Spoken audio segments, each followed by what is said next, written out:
पौराणिक कथाओं और धार्मिक ग्रंथों में हमें कई ऐसे वाक्य मिलते हैं जैसे कि घोर तपस्या, अपने पराक्रम, या फिर भगवान को प्रसन्न कर लिया, या फिर देवी देवताओं से आशीर्वाद ले लिया। और कई ऐसे मनुष्य भी थे जिन्होंने देवताओं को प्रसन्न करके वरदान प्राप्त किए थे। आज की वीडियो के माध्यम से हम जानेंगे कि किन किन लोगों ने चतुराई भरे वरदान प्राप्त किए थे, यानी कि भगवान से वरदान लिए थे, वो भी चतुराई पूर्वक। नमस्कार मित्रों, स्वागत है आपका भक्ति सागर में। असली शक्ति ये हमारी भक्ति है। वीडियो में आगे बढ़ने से पहले अगर आपने हमारी चैनल को सब्सक्राइब नहीं किया है तो सब्सक्राइब कर लीजिए। हिरण्यकश्यप ने कठिन तपस्या द्वारा ब्रह्मा को प्रसन्न करके यह वरदान प्राप्त कर लिया था कि न वे किसी मनुष्य द्वारा मारा जाएंगे, न पशु द्वारा, न दिन में, न रात में, न घर के अंदर और न घर के बाहर मारे जाएंगे, न जीवित वस्तु से, न मृत वस्तु से, न किसी अस्त्र से, न किसी अस्त्र के प्रहार से और न किसी शस्त्र से। तो ये वरदान उन्होंने मांग लिया था। किंतु जब नरसिंह भगवान प्रकट हुए तब संध्या काल होने तक उससे युद्ध करते रहे और फिर संध्या काल होते ही हिरण्यकश्यप को महल के प्रवेश द्वार की चौखट पर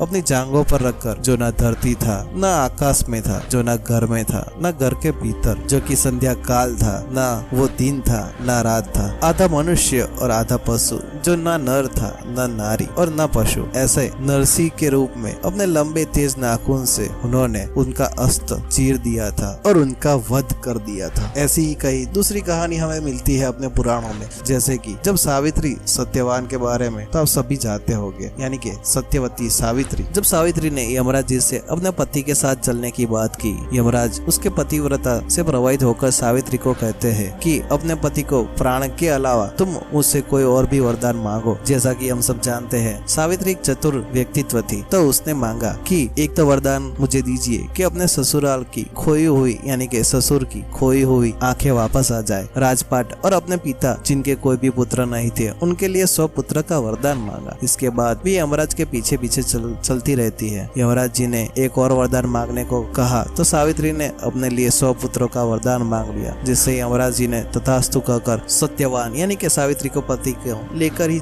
जैसे ही आगे बढ़े तो सावित्री ने कहा कि बिना पति के उनका वरदान किस काम का। इस प्रकार सावित्री ने अपने ससुराल, मायके और अपने अल्प आयु पति को भी अपनी प्रतिवता और चतुराई से पुनः प्राप्त कर लिया था। एक और किस्सा हमें जो रामायण में जैसे जानने को मिलता है कि मेघनाद ने स्वर्ग लोक पर आक्रमण करके इंद्र को बंदी बना लिया था। तब इंद्र को बचाने के लिए ब्रह्मा जी को स्वयं आना पड़ा। उन्होंने इंद्र को छुड़ाने के लिए मेघनाद को यह वरदान दिया कि उसको वही मार सकता है जिसने 14 साल तक कुछ खाया ना हो और ब्रह्मचर्य का पालन किया हो और 14 साल तक सोया भी ना हो। अंत में यह भी सत्य हो गया जब शेषनाग जी अवतार लक्ष्मण जी ने मेघनाद का वध कर दिया था, क्योंकि लक्ष्मण जी 14 साल तक वनवास में न खाया था न सोए थे और उन्होंने ब्रह्मचर्य का पालन किया था, इसीलिए वो मेघनाद को मार सका। आशा है दोस्तों आपको आज की वीडियो पसंद आई होगी। वीडियो को अंत तक देखने के लिए धन्यवाद। अगर आपको ये वीडियो पसंद आई है तो वीडियो को लाइक कीजिए और ऐसे ही धर्म के रहस्य के बारे में जानने के लिए आज ही हमारी चैनल को सब्सक्राइब कीजिए। धन्यवाद।